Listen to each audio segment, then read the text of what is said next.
नमस्कार। अगर आप फ्यूचर्स एंड ऑप्शंस में ट्रेड करते हैं तो एक बहुत बड़े बदलाव के लिए तैयार हो जाइए। जी हाँ, नेशनल स्टॉक एक्सचेंज यानी एनएसई ने प्रमुख इंडेक्स के लॉट साइज को लेकर एक ऐसा अपडेट जारी किया है जो एफएनओ ट्रेडिंग की पूरी तस्वीर बदल सकता है। बिल्कुल, एफएनओ में ट्रेडिंग का तरीका अब पहले जैसा नहीं रहेगा। तो चलिए इस पूरी बात को गहराई से समझते हैं कि ये बदलाव आखिर है क्या और इसका एक ट्रेडर पर क्या असर पड़ेगा।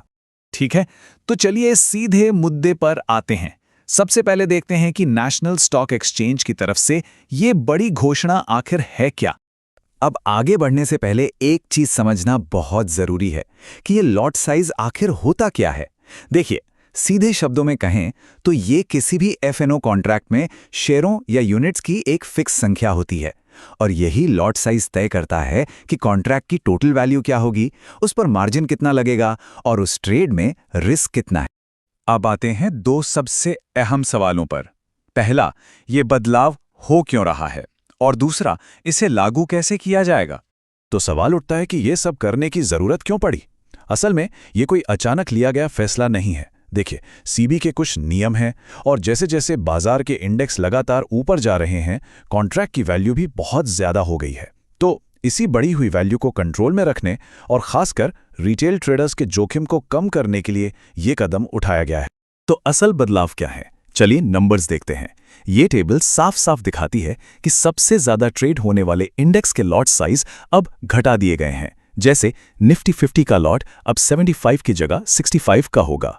बैंक निफ्टी 35 से घटकर 30 का हो गया है। फिन निफ्टी 65 से 60 और मिड कैप निफ्टी 140 से सीधा 120 पर आ गया है। अब सवाल है कि ये लागू कब से होगा। तो देखिए, इसे धीरे धीरे लागू किया जाएगा ताकि कोई कंफ्यूजन ना हो। दिसंबर 2025 तक जो भी कॉन्ट्रैक्ट्स एक्सपायर हो रहे हैं वो सब पुराने लॉट साइज पर ही चलते रहेंगे।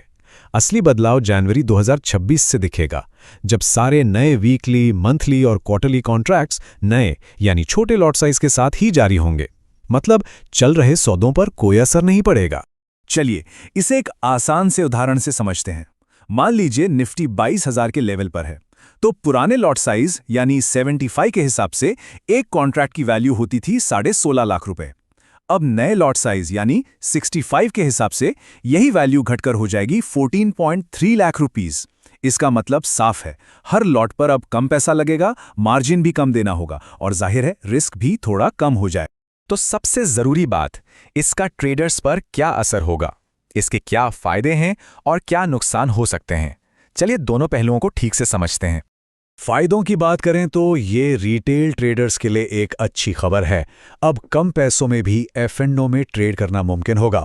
मार्जिन की ज़रूरत कम होगी, जिससे रिस्क को बेहतर तरीके से मैनेज किया जा सकेगा।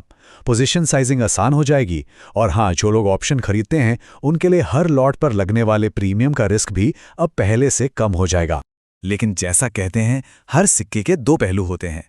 लॉट छोटा होने का एक मतलब ये भी है कि हर लॉट पर होने वाला मुनाफा भी उसी हिसाब से कम होगा। अगर कोई ज्यादा लॉट में काम करता है तो ब्रोकरेज और दूसरे खर्चे बढ़ सकते हैं।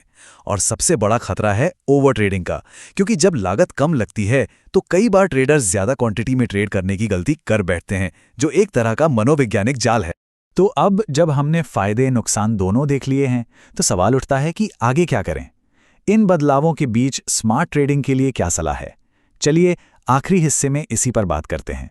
तो एक्सपर्ट्स की सलाह क्या है, इसे हम 3 आसान नियमों में समझ सकते हैं।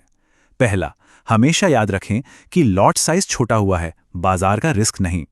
दूसरा, सिर्फ इसलिए अपनी क्वांटिटी मत बढ़ाइए क्योंकि यह सस्ता लग रहा है। हमेशा अपनी स्ट्रैटेजी और कैलकुलेशन के हिसाब से चलें।